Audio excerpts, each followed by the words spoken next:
नमस्कार, स्वागत है आप सभी का हमारी इस खास पेशकश में। आज से जुलाई सीरीज का आगाज हो गया है। जून सीरीज में बहुत सारी चीज़ें ऐसी रहीं जिसने जो चिंताएं बढ़ाई हुई थी वो थोड़ी कम होती हुई दिखाई दी।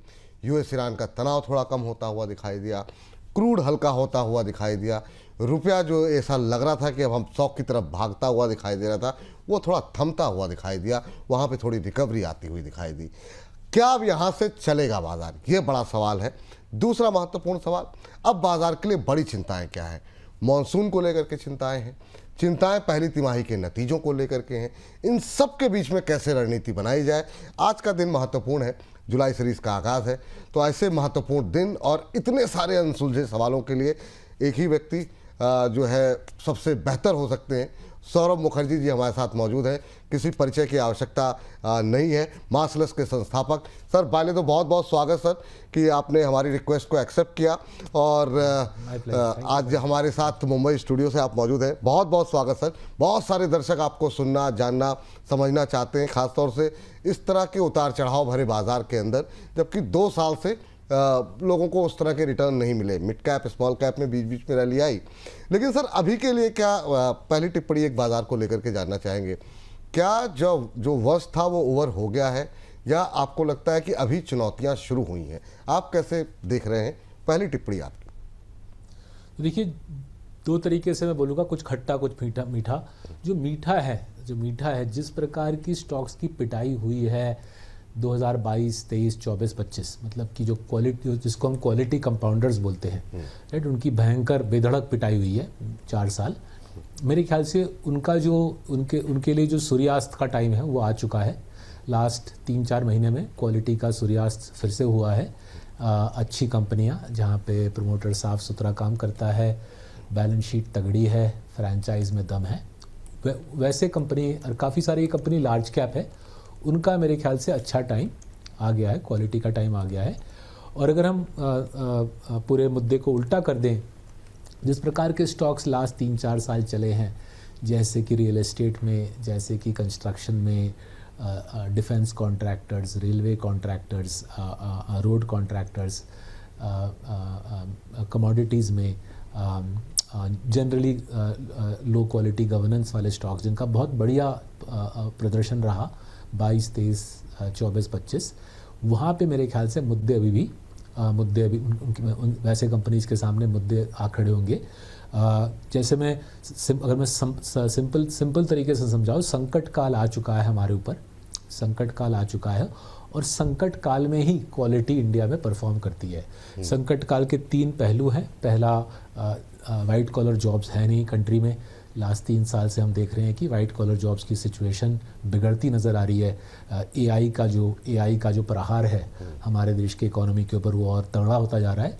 दूसरा है कि हमारा मिडिल क्लास कर्जे में डूबा हुआ है। हमारा मिडिल क्लास दुनिया का सबसे कर्जदार मिडिल क्लास है, हर प्रकार का लोन लेके चला हुआ है। आरबीआई की जो फाइनेंशियल स्टेबिलिटी रिव्यू हर 6 महीने आती है, यस्टरडे आई, और कर्जा उठाते हुए देखा हमने मिडिल क्लास को। तो दूसरा ये मुद्दा है।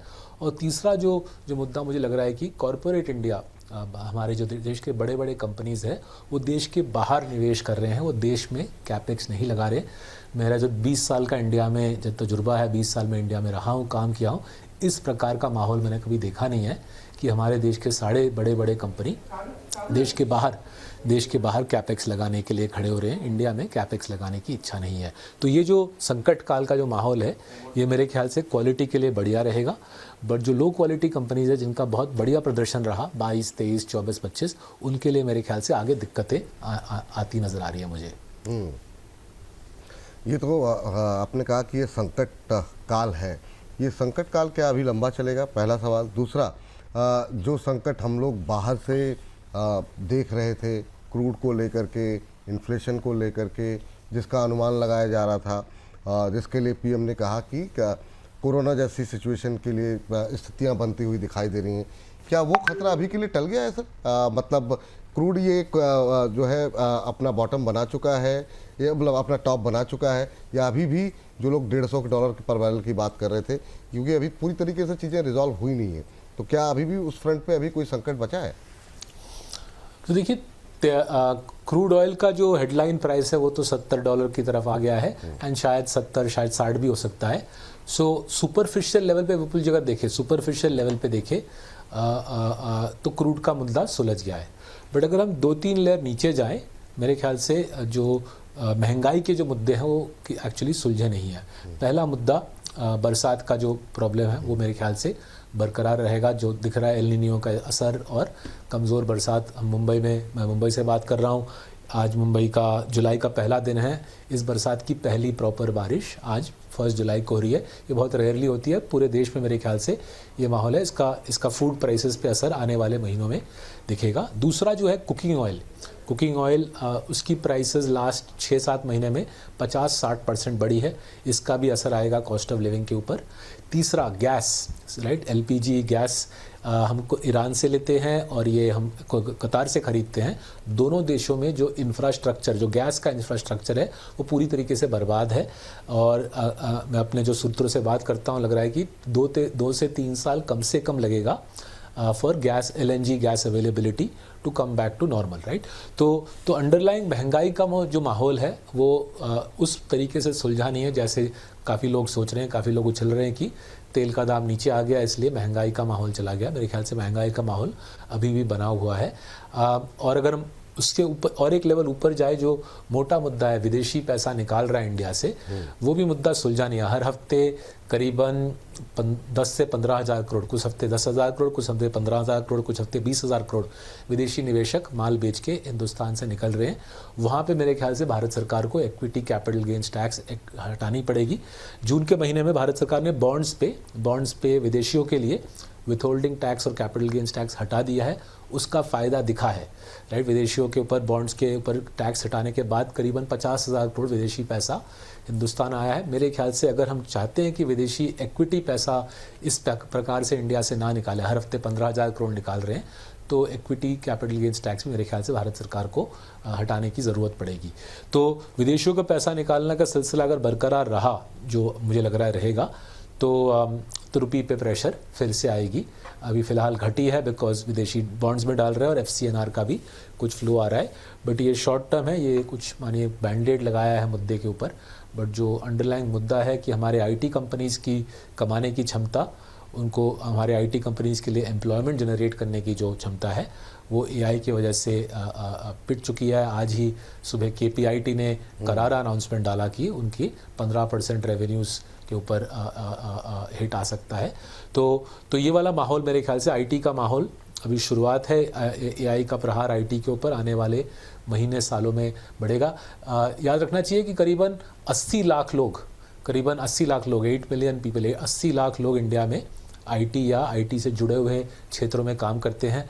देश का सबसे बड़ा एम्प्लॉयर है और वहाँ पे लास्ट 3 साल से दिख रहा है जॉब्स की अवेलेबिलिटी 0 के आसपास हो चुकी है। ये सिचुएशन संगीन होता दिख रहा है। इसलिए मेरे ख्याल से संकट काल का माहौल है। क्वालिटी पे फोकस करें, क्वालिटी कंपनीज़ के सहारे अपने वेल्थ को आगे बढ़ाने का प्रयास करें और साथ ही साथ विदेशी कंपनीज़ में इंडिया में बैठ के गिफ्ट सिटी के ज़रिए से विदेशी कंपनीज़ में पैसा लगाएं, जो इस दुनिया में जो टेक्नोलॉजी का जो माहौल है, AI का माहौल है, उसका फ़ायदा उठा सके। सर, तो मतलब अभी ये कह सकते हैं कि मतलब चीज़ें अभी जो समस्याएं हैं वो समाप्त नहीं हुई हैं। जो कुछ लोगों में, ख़ासतौर से छोटे ट्रेडर्स में एक जो उत्साह का माहौल था कि अब चीज़ें हो सकता है बेहतर होती हुई दिखाई देंगी, वो अभी के लिए सिचुएशन है नहीं। और क्या ये 2026 हम ये मान के चलें कि ये भी फ्लैट ही रहेगा, यहाँ पर भी हमें कोई ख़ास रिटर्न की उम्मीदें नहीं करनी चाहिए? तो देखिए, लास्ट 2-2.5 साल का माहौल रहा है। लास्ट जब ट्रंप आए, अक्टूबर 24 में ट्रंप की इलेक्शन हुई, जनवरी 25 में वो US के राष्ट्रपति बन के आए। सो मोटा मोटी ट्रंप के इलेक्शन से लेकर सितंबर 2024 से लेकर अब तक मार्केट में कुछ मोटा पैसा बना नहीं है। और कॉरपोरेट अर्निंग्स ग्रोथ, जो कंपनी के मुनाफे हैं, निफ्टी के अगर EPS ग्रोथ देखें, निफ्टी का प्रॉफिट ग्रोथ देखें, वो भी काफ़ी ठंडा पड़ा है। मुझे वहाँ पे कुछ उछाल खास दिख नहीं रही है। मुझे लगता है कि जो जून का क्वार्टर है, जून के क्वार्टर के रिजल्ट्स और एक हफ्ते में आने शुरू हो जाएंगे। मुझे लगता है जून के क्वार्टर में भी कमज़ोर प्रॉफिट ग्रोथ आएगी। और अगर आपकी प्रॉफिट ग्रोथ आ नहीं रही, अगर प्रॉफिट ग्रोथ कमज़ोर आती रही, वैल्यूएशंस कुछ बहुत भयंकर सस्ते तो है नहीं, तो मुझे मार्केट लेवल पे बहुत रैली की प्रोबेबिलिटी बहुत खास नहीं दिख रही। हाँ, ये ज़रूर कहूँगा कि मार्केट के अंदर, निफ्टी के अंदर जो क्वालिटी वाले एलिमेंट्स हैं वहाँ पे मुझे भाव सस्ते दिख रहे हैं, और क्वालिटी कंपनीज़ का प्रॉफिट ग्रोथ हमको करीबन 15 से 20% के बीच में दिख रहा है। पिछले क्वार्टर में भी था, उसके पिछले क्वार्टर में भी था। सो क्वालिटी कंपनीज़ की EPS ग्रोथ, प्रॉफिट ग्रोथ बराबर 15-20% आ रही है, उनके भाव वाजिब हैं। निफ्टी का ओवरऑल प्रॉफिट ग्रोथ 5 से 10% मुश्किल से आता है, और वहाँ पे वैल्यूएशन चढ़े हुए हैं। इसलिए इंडेक्स लेवल पे, हेडलाइन लेवल पे मैं कुछ खास तेज़ी के माहौल में नहीं हूँ।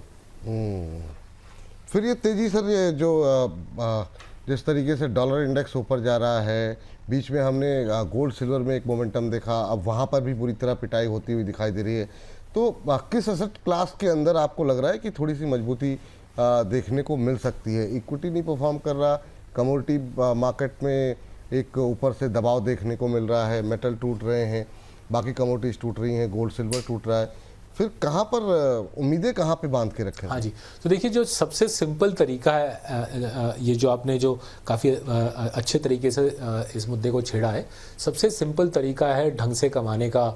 अगर ग्लोबल इन्वेस्टिंग और मल्टी एसेट, जैसे आपने कमोडिटीज़ का जिक्र किया, गोल्ड का जिक्र किया, इक्विटीज़ का जिक्र किया, अगर आप मल्टी एसेट तरीके से निवेश करना चाहें, सारे एसेट क्लासेस को मद्देनज़र रखते हुए निवेश करना चाहे, तो जो सबसे सिंपल तरीका मैं जो सजेस्ट करूँगा कि करीबन अपना 1/5 पैसा इंडियन इक्विटीज़ में डालें, 1/5 पैसा US के इक्विटीज़ में डालें, 1/5 पैसा सोना में डालें, 1/5 पैसा हमारे देश के बॉन्ड मार्केट में, और 1/5 पैसा लिक्विड फंड्स या फिक्स डिपॉजिट्स में डाल दीजिए, राइट। अगर आप ये 1/5 की प्रक्रिया रखोगे तो आपका कमाई अराउंड 11-12% आता रहता है, 11-12% की सालाना कमाई हो जाती है, और आपकी जो वॉलेटिलिटी है, आपके पोर्टफोलियो में जो उतार चढ़ाव है, वो निफ्टी के मुकाबले 1/4 हो जाती है, राइट। निफ्टी के मुकाबले 1/4 हो जाती है, आपके पोर्टफोलियो में उतार चढ़ाव घट जाती है, और सालाना हर साल रीबैलेंस करके करीबन 20-25% अपना पैसा विदेशी equities, Indian equities, gold, bonds और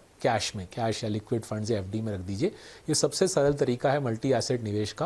आप अंडरलाइंग, अगर आप इंडेक्स फंड्स लेना चाहें लीजिए, एक्टिव फंड मैनेजर चूज़ करना चाहिए करिए, वो आपके ऊपर छोड़ता हूँ मैं। बट अगर आप अगर एसेट क्लासेस को मद्देनज़र रखते हुए निवेश करना चाहते हो, तो बहुत मुश्किल हो जाता है सोचना कि अरे अभी गोल्ड गिर गया, अभी लेता हूँ, अभी अमेरिका चढ़ा हुआ है, नहीं लेता हूँ, इंडिया गिर गया, लेता हूँ। वो आपका दिमाग सुपर कंप्यूटर से भी ज़्यादा, क्लाउड के एंथ्रोपिक से भी ज़्यादा पावरफुल होना पड़ेगा for you to get that right.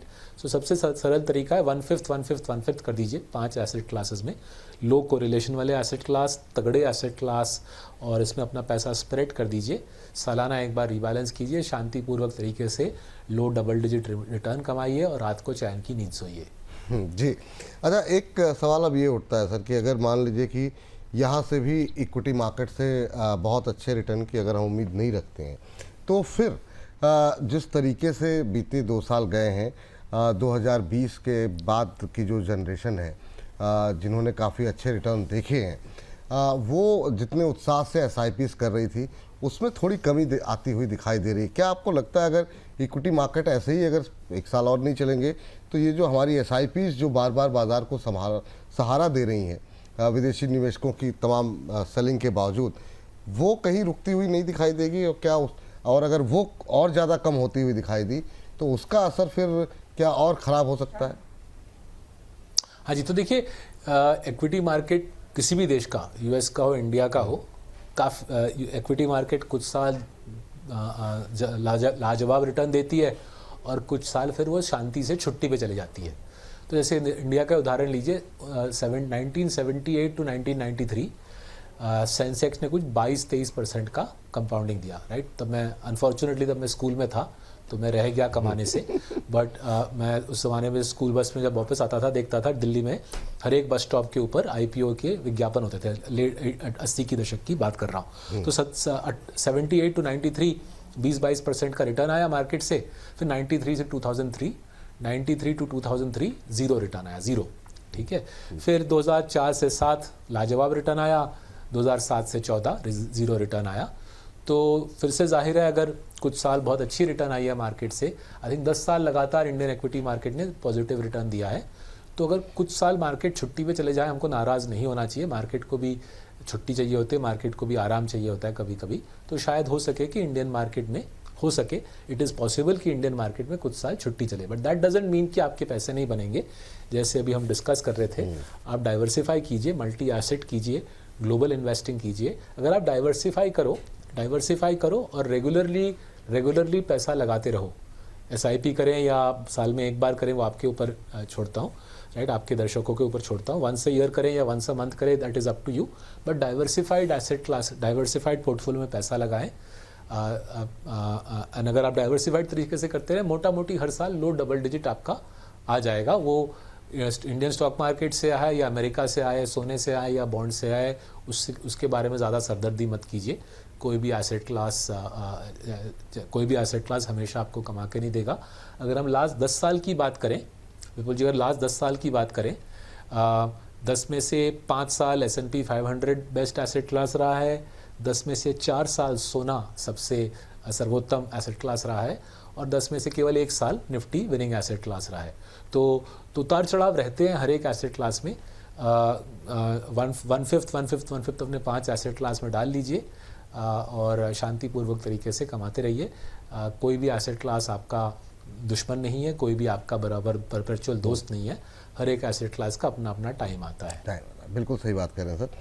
लेकिन सर मेरा सवाल अभी भी वही है कि अगर हमारा इक्विटी मार्केट अगर नहीं चलता है, क्योंकि अभी भी बहुत एक सामान्य ट्रेडर, एक सामान्य निवेशक जो एक दूसरे के अपने पड़ोसियों को देख करके या अच्छे अच्छे विज्ञापनों को देख करके, या जो अवेयरनेस प्रोग्राम हम लोग चलाते हैं, आप जैसे लोग चलाते हैं, उसके माध्यम से SIP चल रही थी, और अगर उसको लगता है कि नहीं भाई ये तो हमने गलत किया, 1 साल में अभी हमने शुरू किया था, हमारी SIP अच्छा परफॉर्म नहीं कर रही है, हम दोबारा जो हमारा कंजर्वेटिव अप्रोच थी उसकी तरफ अगर वो जाना शुरू करते हैं, तो कितना बड़ी चिंता की बात होगी सर, क्योंकि SIPs में निवेश घटा है इक्विटी के अंदर। नहीं, SIPs करते रहना चाहिए। मैं बोल रहा हूँ मल्टी एसेट SIP करें। हाँ, सिर्फ इक्विटी SIP करेंगे तो सिर्फ इक्विटी SIP करेंगे तो वही जैसे 93 से 2003, जैसे मैं बोल रहा था, 93 to 2003 मार्केट चला ही नहीं, राइट। यूएस के अगर यूनाइटेड स्टेट्स की बात करें, 1967 to 1984 करीबन 17 साल वहाँ पे मार्केट ने कमाई नहीं दी। इंडिया में 2007 से 14, right, basically let 2007 too early 2014, 7 साल मार्केट ने कोई कमाई नहीं दी।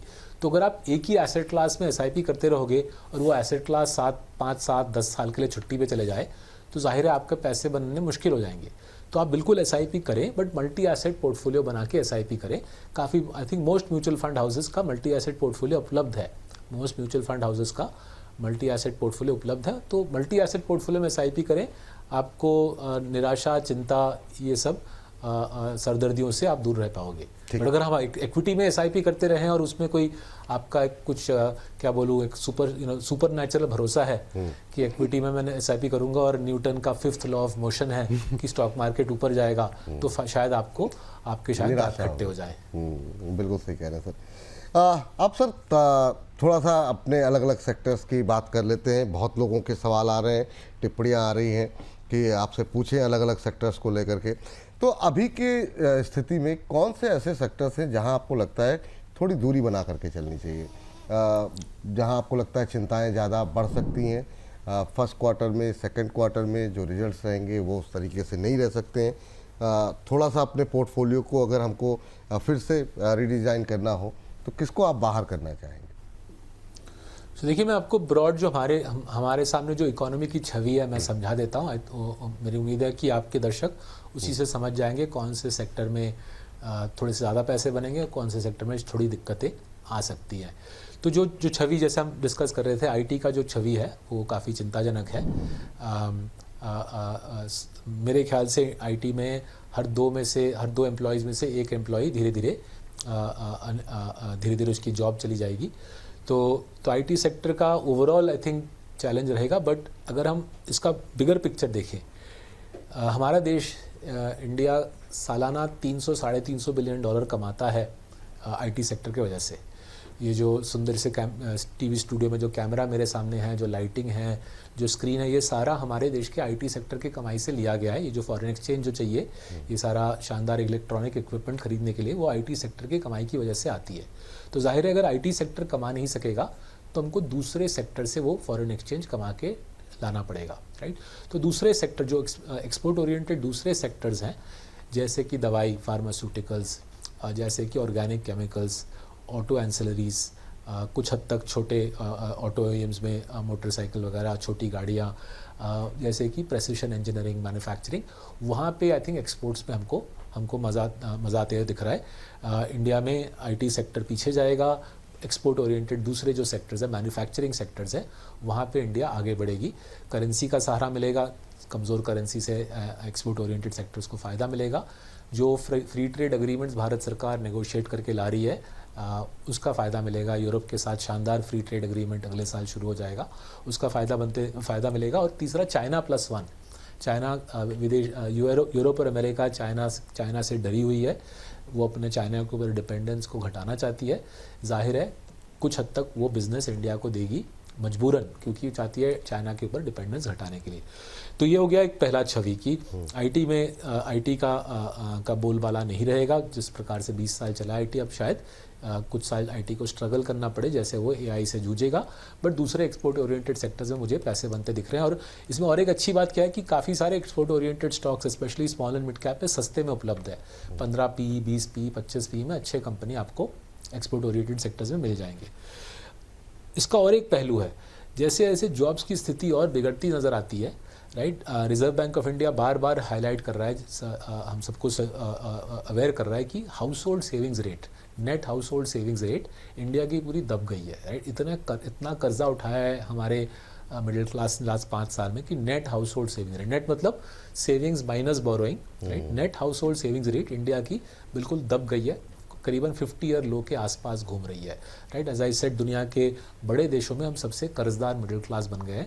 मेरे ख्याल से कंजम्पशन पे अब दबाव आएगा, राइट। इस प्रकार से आगे नहीं बढ़ सकता मिडिल क्लास को अपना कर्जा चुकाना पड़ेगा, सेविंग्स बढ़ानी पड़ेगी, कंजम्पशन घटाना पड़ेगा। तो उस नज़रिए से देखें तो डोमेस्टिक कंजम्पशन में जो लहर रही है कोविड के बाद, वो लहर मेरे ख्याल से अब थोड़ी ठंडी पड़ेगी।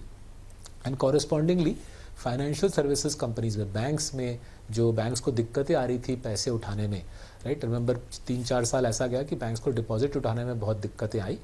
अच्छे बैंक्स को डिपॉजिट्स और आसानी से मिलेंगे, क्योंकि सेविंग्स बढ़ाने की भयंकर ज़रूरत है। उम्मीद है साथ साथ भारत सरकार भी कुछ चीज़ें करेगी जिससे मिडिल क्लास को 40% टैक्स रेट ना भरना पड़े बॉन्ड्स में पैसा लगाने के लिए, या बैंक डिपॉजिट्स में। उम्मीद करें कुछ टैक्स रिलीफ भी मिल जाए, अगर मिल जाए तो मज़ा आ जाएगा। But even without that savings बढ़ाने की आवश्यकता है, बैंक्स को पैसे मिलेंगे उससे, और कंजम्पशन घटाने की आवश्यकता है। तो ये एक दूसरा पहलू हो गया। और तीसरा पहलू, टैक्स कलेक्शंस इंडिया में कमज़ोर पड़ गए हैं लास्ट 1 साल में। काफ़ी बहुत जीएसटी और इनकम टैक्स दोनों के सरकार के रेवेन्यू कलेक्शन में कमज़ोरी दिखती है मुझे। और मुझे लग रहा है कि भारत सरकार को अपना जो कैपेक्स है, जो सड़कों पे खर्च है, रेलवेज़ पे खर्च है, I think there will be a pull back in government capex. Defence पे आई थिंक मजबूरन खर्चा करना पड़ेगा। जो स्थिति है, जियोपॉलिटिकल स्थिति है, काफ़ी डिस्टर्ब्ड है। और इंडिया को बोथ बॉर्डर्स में, पाकिस्तान वाले बॉर्डर में और चाइना वाले बॉर्डर में, मेरे ख्याल से इंडिया को खर्चा बराबर करना पड़ेगा। तो डिफेंस में तो कटबैक हो नहीं सकती, तो जाहिर है देयरफॉर रेलवेज़ और सड़कों पे खर्चे पे पुल बैक आएगा। तो ये जो पूरा कॉन्ट्रैक्टर का जो इकोसिस्टम है, सरकारी कॉन्ट्रैक्टर जो सरकार के कॉन्ट्रैक्ट्स में L1 बन के सामान प्रोवाइड करते हैं, वहाँ पे मुझे कमज़ोरी आते दिख रही है। And as I was saying, बिल्कुल शुरू में आपके साथ जब बात कर रहा था, यहीं पे भयंकर तेज़ी रही है 2022, 23, 24, 25। तो सरकारी कॉन्ट्रैक्टर इकोसिस्टम में मुझे दिक्कतें बनती नज़र आ रही है आने वाले महीनों में। ये बड़ा डर लग रहा था जब क्रूड काफ़ी तेज़ी से ऊपर जा रहा था, बैंकों को लेकर के, इन्फ्लेशन को लेकर के। बैंकों की सिचुएशन अभी कैसे देख रहे हैं आप करंट लेवल पे? भारतीय बैंक क्या अभी भी निवेश के लिए सुरक्षित हैं, ठीक हैं, या क्या स्ट्रेटजी रहेगी अभी आपकी बैंकिंग को लेकर के? अब जब क्रूड थोड़ा डाउन हुआ तो फिर से हमने इंटरेस्ट रेट सेंसिटिव सेक्टर्स में थोड़ी सी जान आती दिखाई दी बीते कुछ दिनों के अंदर। अगर हम 1-2 साल के नज़रिया रखें तो आपका नज़रिया है क्या सर? तो देखिए, जो तगड़े प्राइवेट सेक्टर बैंक्स हैं, वहाँ पे मुझे उतनी चिंता नहीं है, because as I was saying, मुझे लग रहा है कि डिपॉजिट कलेक्शन की जो दिक्कतें रही हैं, मुझे आने वाले महीनों में वो थोड़ा सुलझते हुए दिखाई दे रहा है। सो अच्छे जो प्राइवेट सेक्टर बैंक्स हैं वहाँ पे मुझे उतनी टेंशन नहीं है, सरदर्दी नहीं है।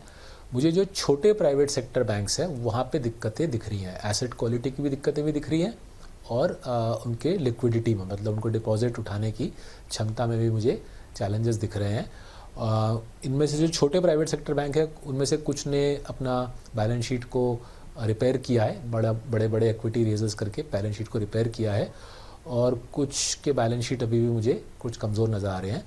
तो अगर आप मुझसे इस नज़रिए से पूछ रहे हैं कि आपके दर्शकों को क्या करना चाहिए, मेरे ख्याल से जो top quality private sector banks हैं उनके वैल्यूएशन सस्ते हैं, उनकी earnings growth, profit growth mid teens में है, उनकी मार्केट शेयर गेंस की संभावनाएं आई थिंक हाई है, एंड अच्छे प्राइवेट सेक्टर बैंक में मुझे उतनी हिचकिचाहट नहीं है कि पैसा लगाना चाहिए। हमारे किंग्स ऑफ कैपिटल पोर्टफोलियो में काफ़ी हद तक पैसा लगा हुआ है अच्छे प्राइवेट सेक्टर बैंक्स में। एक सर, आपने एफआईएस का जिक्र किया और इसको लेकर के मुझे लगता है 2 महीने से ज़्यादा हो गए बातचीत चल रही है। आपने भी इस बात का जिक्र किया कैपिटल गेन टैक्स हटाना चाहिए, और बीच में जब संकट जैसी स्थिति भी रही, उम्मीद थी सबकी, बीच में एक रिकवरी भी बाजार ने उस उम्मीद में एक हफ्ते दिखाई, लेकिन वो फैसला हुआ बॉन्ड मार्केट को लेकर के। इस पर जब निर्मला सीतारमण जी से पूछा गया उन्होंने मना भी नहीं किया, लेकिन इसको लेकर के कोई फैसला भी नहीं हो रहा है। ये कितना महत्वपूर्ण आप मान रहे हैं? जितनी सेलिंग हमने एक साल के अंदर देखी है, ये उम्मीदें हैं आपकी एक्सपेक्टेशन है कि कैपिटल गेन पर कोई फैसला हो सकता है? क्या उसके लिए हमें बजट तक का वेट करना पड़ेगा, या जिस तरह की सिचुएशन है उसमें सरकार को पहले ही ये कदम उठाना चाहिए? तो देखिए, यूजुअली हमारे देश में जब रिफॉर्म होते हैं तो उसके पीछे कुछ, जब संकट का टाइम आता है तभी रिफॉर्म होता है। तो जैसे अभी आप समझा रहे हो, कुछ हद तक बिकॉज क्रूड का भाव नीचे आया है, कुछ हद तक संकट घटी है, और शायद जब तक फिर से रुपये पे दबाव ना आए सरकार एफआईआई का सीजीटी हटाने के बारे में के कदम ना ले। बट मुझे लग रहा है वो मैटर ऑफ टाइम है। जैसे मैं बोल रहा था, जो स्ट्रक्चरल स्टोरी जो बन रही है कि इंडिया की आईटी सेक्टर जिस पैमाने पे फॉरेन एक्सचेंज कमा के लाती थी, उस पैमाने पे फॉरेन एक्सचेंज आने वाले महीनों में, वर्षों में नहीं ला पाएगी। तो जाहिर है कि दूसरे तरीके से फॉरेन एक्सचेंज लाना पड़ेगा बैलेंस ऑफ पेमेंट्स को संभालने के लिए, राइट। अब एफआईआई का जो इक्विटी सीजीटी है, इक्विटी कैपिटल गेन्स टैक्स है, वो बहुत अजीब सा टैक्स है। 2004 से 2018 तक ये टैक्स नहीं था। 2018 में 10% रेट पे लगाई गई थी, और मेरे ख्याल से 2024 में 10 का 12.5 हो गया, राइट। तो ये जो लास्ट 3 साल का माहौल है विपुल जी, जो लास्ट 3 साल का माहौल है, ये पहला बेयर मार्केट है जहाँ पे एफआईआई ये 12.5% का टैक्स झेल रहा है। दुनिया में कोई भी दूसरा मार्केट नहीं है, दुनिया में कोई भी दूसरा स्टॉक मार्केट नहीं है जो विदेशी निवेशक पे इतना बड़ा सीजीटी मारता है। ज़्यादातर stock market UK, US, Hong Kong की बात करें, ज़्यादा स्टॉक मार्केट विदेशी निवेशक पे कोई कैपिटल गेन्स टैक्स नहीं मारता है। एक आध मार्केट, कोरिया, ताइवान, शायद छोटे मात्रा में, छोटी सी अमाउंट कैपिटल गेन्स टैक्स विदेशियों से लेती हैं। यूएस, यूके जैसे मार्केट अपने देश के लोगों से सीजीटी लेती है, कैपिटल गेन्स टैक्स लेती है। तो अमेरिकन लोग अपने देश के मार्केट में कैपिटल गेन्स टैक्स पे करते हैं, ब्रिटिश लोग भी करते हैं। बट दोनों देश को पता है कि विदेशी मुद्रा को अगर टैक्स मारेंगे तो विदेशी भाग जाएगा। हमारे देश ने 93 में, जब हमने 93 में भारत सरकार ने विदेशी मुद्रा लेना शुरू किया, तभी से हमारा एक रणनीति रहा है कि विदेशी मुद्रा पे टैक्स मारेंगे। 2004 में हटा दिया गया। आपको याद रहेगा कि 2001, 2, 3 बेयर मार्केट था, तो वो बेयर मार्केट के ख़त्म होते होते ये टैक्स हट गया। 14 साल ये टैक्स हटा हुआ था, फिर 18 में वापस आया और 24 में बढ़ा दिया गया। ये अनसस्टेनेबल टैक्स है, because as we are discussing, FII के पास पूरा दुनिया उसके सामने है।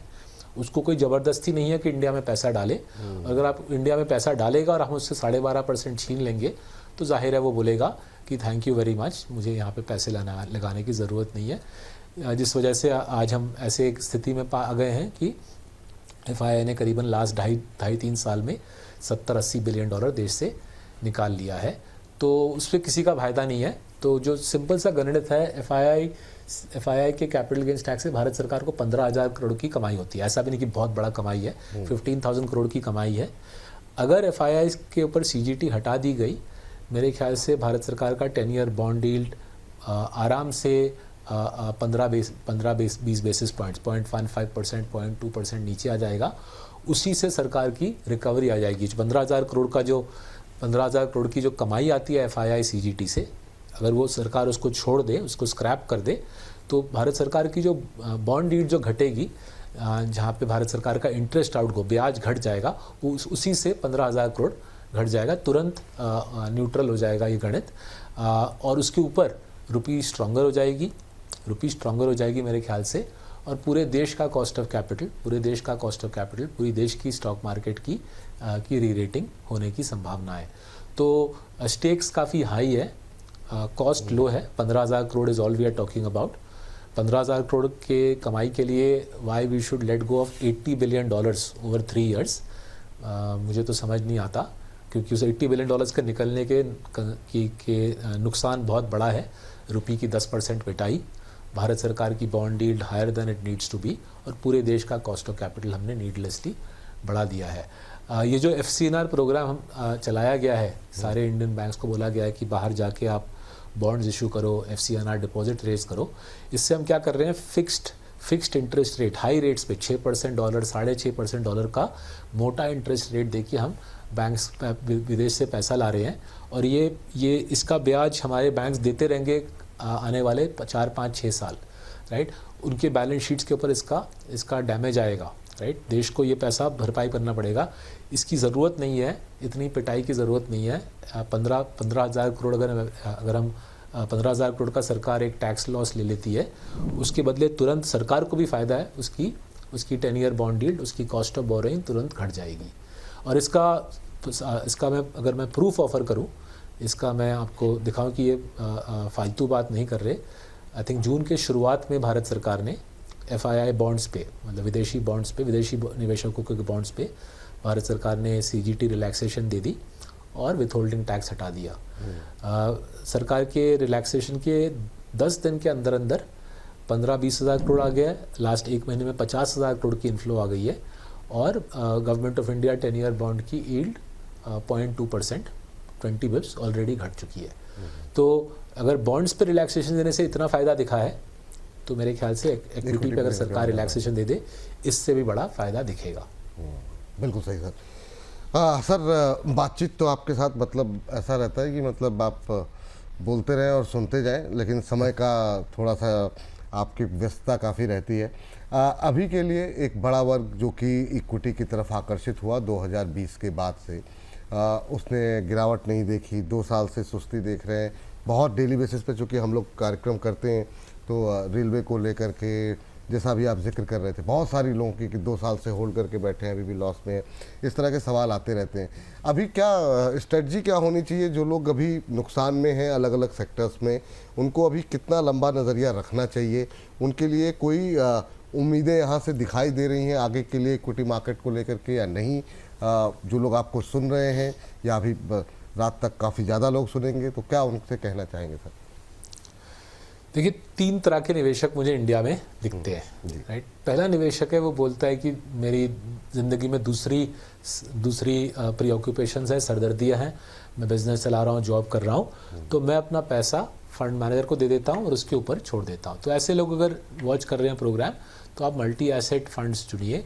मोस्ट म्यूचुअल फंड हाउसेस के अच्छे 10 साल 20 साल पुराने मल्टी एसेट फंड्स हैं, उसमें पैसा डालिए और अब आप अपना लाइफ कंटिन्यू कीजिए। फंड मैनेजर के ऊपर छोड़ दीजिए वो कितना इंडियन एक्विटीज़, विदेशी एक्विटीज़, बॉन्ड्स, गोल्ड वगैरह में लगाता है। तो ये पहला प्रकार का निवेशक है, मेरे ख्याल से ये सबसे खुश निवेशक है। उसको अपनी ज़िंदगी जी रहा है और उसके पैसे आराम से फंड मैनेजर कंपाउंड करके दे रहा है।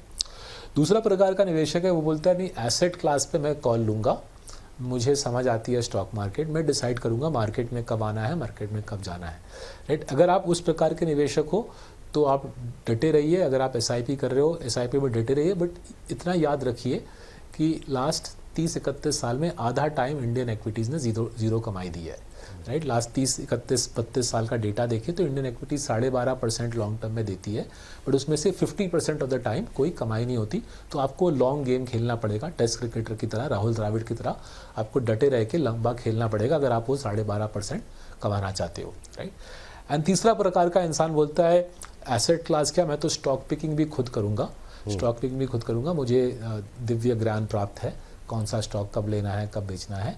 तो अगर आप उस प्रकार के निवेशक हो और आपको फुल टाइम आप ये काम करते हो, सुबह से शाम आप डटकर एनालिसिस करते हो और आप फिगर आउट करते हो कौन से स्टॉक में कब पैसा लगाना है, आप भी कमा सकते हो इंडिया में।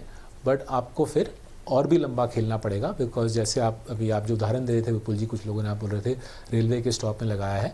मुझे लगता नहीं जिस वैल्यूएशन में रेलवे के स्टॉक या जो रोड कॉन्ट्रैक्टर्स के स्टॉक्स में पैसे लगाए गए, मुझे लगता नहीं वो वैल्यूएशंस तुरंत वापस आएंगे, क्योंकि वो माहौल कोविड के बाद जो माहौल था जहाँ पे सरकार की स्पेंडिंग किसी साल 20% बढ़ती, किसी साल 30% बढ़ती, वो माहौल अब रहा नहीं है। भारत सरकार की फिस्कल हालत उस प्रकार की रही नहीं है, टैक्स कलेक्शन धीमा पड़ गया है। तो अगर आपने स्टॉक पिकिंग किया है सिक्लिकल सेक्टर्स में, जो हमारे पेशे में हम हाई बीटा सेक्टर्स बोलते हैं, तो वो मुश्किल काम किया है आपने, बधाई हो, डिफ़िकल्ट काम किया है। बट आपको बहुत लॉन्ग टर्म पेशेंस दिखाना पड़ेगा अगर आप अपना पैसा जोड़ना चाहते हो, तोड़ना नहीं। तो 3 प्रकार के निवेशक में सबसे सुखी है वो इंसान जो बोलता है मैं अपने म्यूचुअल फंड मैनेजर को, मल्टी एसेट फंड मैनेजर को पैसे दे देता हूँ और उसके ऊपर छोड़ देता हूँ कैसे मेरे लिए कमा के दे। और सबसे दिलेर होता है वो इंसान जो खुद स्टॉक पिकिंग करता है, बट उसको फिर टेस्ट क्रिकेटर की तरह 5 डे 10 डे गेम खेलना पड़ेगा। ठीक, हाँ, बड़ी अच्छी बात बताई सर आपने। जाते जाते एक आखिरी टिप्पणी, हमारे दर्शक बहुत सारे सवालों की झड़ी लगी हुई है आपके नाम से। ममराज सैन जी कह रहे हैं विपुल जी, सौरभ जी काफ़ी सुदृढ़ बात करते हैं, उनसे ज़रा एक बार पूछ लीजिए कुछ अच्छे सेक्टर के बारे में जहाँ पर फंडामेंटल अच्छे दिखाई दे रहे हैं उनको। और काफ़ी सारी चीज़ें इसी तरह से जुड़े हुए सवाल काफ़ी सारे रहे और लोगों को काफ़ी आपकी बातचीत काफ़ी अच्छी लग रही है, काफ़ी सारी टिप्पणी आ रही है। तो जाते जाते कुछ एक सेक्टर है क्या सर जहाँ पे क्योंकि आदत है, अब वो आदत लग गई है कि नहीं हम खुद ही सेक्टर आइडेंटिफाई करेंगे या लोगों को सुन करके करेंगे? आप जैसे लोगों को सुनते हैं, बहुत सारे इक्विटी एनालिस्ट अलग अलग चैनल्स पे आते रहते हैं, उनको सुनते हैं, हमारे यहाँ भी लोग आते हैं। तो अभी अगर सेक्टर पिक करना हो तो कहाँ पे उम्मीदें ज़्यादा आपको दिखाई दे रही हैं? जैसे मैंने बोला दवाई वाला सेक्टर, मुझे दवाई वाला सेक्टर बाहर आया बिकॉज फार्मा में एक्सपोर्ट्स की संभावनाएं बढ़ रही है, करेंसी कमज़ोर है, फार्मा को फ़ायदा रहेगा। साथ ही साथ फार्मा एक डिफेंसिव सेक्टर भी है, उसी नज़रिए से भी फ़ायदा रहेगा। सो फार्मा में हमारा पैसा लगा। दूसरा डोमेस्टिक हेल्थ केयर में जो हॉस्पिटल्स का सेक्टर है, डायग्नोस्टिक्स का सेक्टर है, वो भी डिफेंसिव है।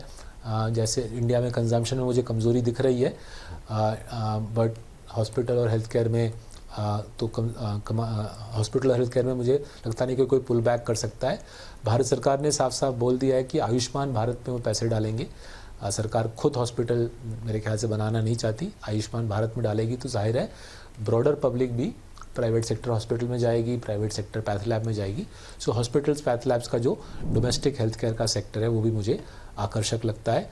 और तीसरा सेक्टर मैन्युफैक्चरिंग एक्सपोर्ट्स, राइट, वो ऑटो एंसिलरी हो या इंजीनियरिंग एक्सपोर्ट्स हो। काफ़ी सारे मेरे ख्याल से करीबन 50 से 100 अच्छे कंपनी हैं जो टेक्सटाइल्स में, स्पोर्ट्स गुड्स में, ऑटो एंसिलरी में, इंजीनियरिंग में अच्छा एक्सपोर्ट फ्रेंचाइजेस बना के 20, 30, 40% उनकी रेवेन्यू एक्सपोर्ट से आती है। ये आने वाले सालों में ये हिस्सा बढ़ेगा मेरे ख्याल से। इन कंपनीज़ की 50, 60, 70% कमाई रेवेन्यू से कमाई एक्सपोर्ट से आएगी। और इनके वैल्यूएशंस कुछ खास महंगे नहीं है, 15, 20, 25, 30 PE में उपलब्ध है। तो ये तीसरा एरिया है जहाँ पे आप पैसा लगा सकते हो। सर बहुत अच्छा लगा आपके साथ, मतलब जितनी बातें बताई आपने और जो मार्गदर्शन किया, बहुत बहुत शुक्रिया, बहुत बहुत धन्यवाद। अपना समय देने के लिए बहुत व्यस्त रहते हैं आप, लेकिन आपने ये समय निकाला। और एक ही रिक्वेस्ट रहेगी, जब भी अपने व्यस्त कार्यक्रम में से थोड़ा बहुत समय मिले तो हमारे दर्शकों का थोड़ा सा मार्गदर्शन करने के लिए आते रहिए। बहुत लोगों को आगे की अपनी स्ट्रेटजी प्लान करने में काफ़ी मदद मिलती है। बहुत बहुत शुक्रिया सर, बहुत बहुत धन्यवाद। थैंक यू विपुल जी। जाते जाते बोल दूंगा, हमारा जो किताब है ब्रेक पॉइंट, हाँ, उसके बारे में इन सब जो ये जो टिप्पणियां मैंने दी है, हाँ, इसका जो अंडरलाइंग नजरिया है ब्रेक पॉइंट में हमने सरल तरीके से समझाया है कि IT में दिक्कतें क्यों आ रही हैं, जॉब्स की स्थिति क्यों बिगड़ रही है, मिडिल क्लास के ऊपर प्रेशर कैसे आ रहा है और इससे आगे इंडिया कैसे बढ़ेगा, किस प्रकार से सागर मंथन होगा हमारे देश में। Break point, the crisis of the middle class and the future of work, ये उसमें ये पूरा क्राइसिस ऑफ मिडिल क्लास जो आपने टाइटल में रखा ब्रेक पॉइंट के आगे, जरा उसके बारे में थोड़ा सा एक लाइन बता दें हमारे दर्शकों को, जो लोग मतलब क्योंकि बहुत बड़ा वर्ग एक मध्यम वर्ग का है और सुन रहा है आपको और वो आगे भी सुनेगा। जी सर।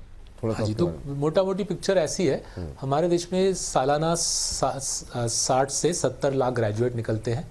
उसमें से 30 लाख ग्रेजुएट लायक होते हैं, काबिल होते हैं, स्मार्ट होते हैं। और 2020 तक मोटा मोटी इन सारे 30 लाख ग्रेजुएट्स को जॉब मिल जाती थी।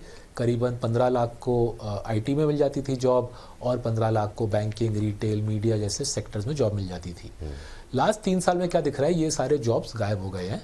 तो आप कोई भी बड़ा कंपनी का एनुअल रिपोर्ट खोलिए, TCS, Wipro, HDFC bank, ICICI bank, आप कोई भी निफ्टी कंपनी का एनुअल रिपोर्ट खोलिए, आपको दिखेगा कोई 5,000 लोगों को निकाला है, कोई 25,000 को निकाला है। But by and large hiring तो छोड़ ही दीजिए, बड़े बड़े कंपनी अब सारे बड़े बड़ी कंपनी लोगों को निकाल रहे हैं, बिकॉज वहाँ वो टेक्नोलॉजी का इस्तेमाल कर रहे हैं। कुछ एआई कर रहे हैं, बट एआई से भी सिंपलर टेक्नोलॉजीज है जो इंसान को रिप्लेस करके ऑफिस का काम ईजी कर देते हैं। तो जो मिडिल क्लास की जो जॉब क्रिएशन की जो प्रक्रिया थी वो पूरी तरीके से रुक गई है, राइट। तो हमने किताब में ब्रेक पॉइंट में बहुत सारा डेटा दिखाया है कि लास्ट 3 साल में जो हमारे देश के 60-70 लाख ग्रेजुएट हैं उनके लिए जॉब्स मिलना असंभव के आसपास हो गया है। और इसी से क्राइसिस शुरू होती है, क्योंकि क्राइसिस का दूसरा जो लेयर है, एम्प्लॉयर बोल रहा है कि देखो मुझे दिख रहा है लोगों की कतार खड़ी है हमारे ऑफिस में काम करने के लिए, तो आपके पास जॉब है, बधाई हो, लेकिन आपके सैलरी को हम दबा देंगे। तो किताब में हम डेटा दिखा रहे हैं, इनकम टैक्स का डेटा भी दे रहे हैं और कंपनी के एनुअल रिपोर्ट्स का भी डेटा दिखा रहे हैं कि लास्ट 10 साल में मिडिल क्लास की जो कमाई है उसको दबाई गई है सालाना 4 से 5%। रियल टर्म मतलब इन्फ्लेशन को मद्देनज़र रखते हुए 4 से 5% हर साल मिडिल क्लास की कमाई को दबाई जा रही है, राइट। सो जिनके पास जॉब है उनकी भी ज़िंदगी में दिक्कतें हैं। एंड फाइनली अगर लोगों की सैलरी पे दबाव है और नौकरी मिल नहीं रही तो कैसे गुजारा करेगा इंसान, वो कर्जा ले रहा है, लोन ले रहा है, एंड एज अ रिजल्ट अब दुनिया के सबसे कर्जदार मिडिल क्लास बन गए हैं। तो full blown middle class crisis है। एआई इस क्राइसिस को और चिंताजनक बनाएगा आने वाले वर्षों में।